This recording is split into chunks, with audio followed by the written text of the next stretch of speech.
بسم اللہ الرحمن الرحیم۔ السلام علیکم ورحمۃ اللہ وبرکاتہ۔ امید ہے کہ آپ سب خیر و عافیت سے ہوں گے۔ گزشتہ سبق ہم نے را کے مکمل قواعد پڑھ لیے تھے، اس کو میں دہرا دیتا ہوں۔ پہلے دو قاعدے را متحرک کے تھے اور دوسرے دو قاعدے را ساکن کے۔ را متحرک کے قواعد میں یہ تھا کہ را کے اوپر زبر دو زبر پیش یا دو پیش آ جائیں تو را کو موٹا پڑھیں گے، اور را کے نیچے زیر اور دو زیر آ جائیں تو را کو باریک پڑھیں گے، ٹھیک ہے۔ اور اسی طرح را ساکن کے قواعد میں یہ تھا کہ را ساکن سے پہلے زبر یا پیش آئے تو را کو موٹا پڑھیں گے، اور را ساکن سے پہلے اگر زیر آ جائے تو را کو باریک پڑھیں گے۔ امید ہے کہ آپ نے اس کو ذرا دہرا لیا ہوگا، ٹھیک ہے۔ آج کے سبق میں ہم تشدید کے حوالے سے بات کریں گے۔ یاد رکھیے قرآن پاک میں ایک علامت استعمال ہوتی ہے جس کو تشدید کہتے ہیں۔ عام طور پہ تشدید کی تعریف یہ کی جاتی ہے کہ تین دندانوں والی شکل کو تشدید کہتے ہیں۔ اس میں بنیادی طور پہ چار باتیں آپ نے سمجھنی ہیں تشدید میں۔ آپ کے سامنے جو سکرین شیئر کی گئی ہے، لفظ تشدید یہ ہے، اور اس میں سب سے پہلی بات یہ ہے کہ تین دندانوں والی شکل کو تشدید کہتے ہیں۔ عام طور پہ بچوں کو ہم سمجھانے کے لیے کہتے ہیں چھوٹا ڈبلیو، چھوٹا ڈبلیو، یعنی یہ ڈبلیو نما شکل کا ہوتا ہے، تشدید اس کو کہتے ہیں۔ اچھا، جس حرف کے اوپر تشدید ہوگی اس حرف کو ہم مشدد کہتے ہیں۔ مثال کے طور پہ دال کے اوپر اگر شد ہے تو ہم یہ کہیں گے کہ یہ دال مشدد ہے، اور اسی طرح اگر سین کے اوپر تشدید آ گئی ہے تو ہم یہ کہیں گے کہ یہ شین مشدد ہے، سین مشدد ہے۔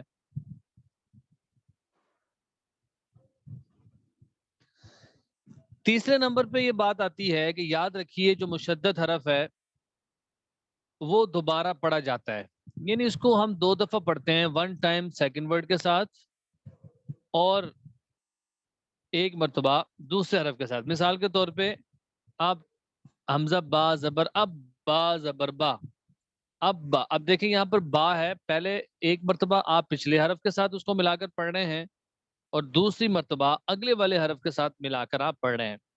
جیسے تبت، تبت یدا سورۃ الحب شروع ہوتی ہے تو ہم اس کے جوڑ کس طرح کرتے ہیں؟ تا با زبر تب، پھر با کو اگلے حرف کے ساتھ دوبارہ ملاتے ہیں، با تا زبر بت، تبت۔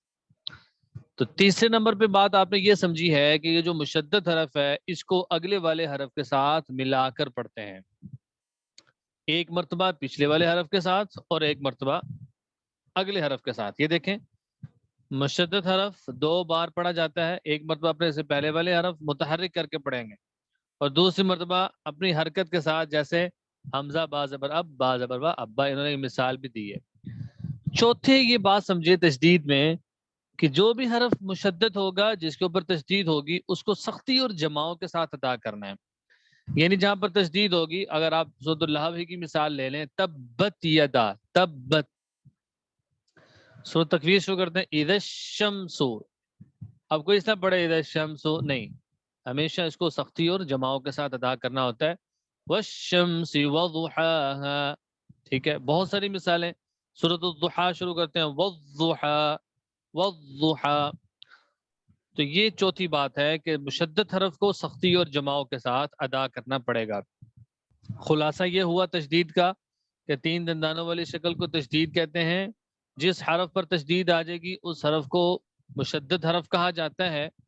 تیسری بات یہ تھی کہ مشدد حرف دو مرتبہ پڑھا جاتا ہے، ایک مرتبہ پچھلے حرف کے ساتھ اور دوسری مرتبہ خود اس کی حرکت کو اگلے حرف کے ساتھ ملائیں گے۔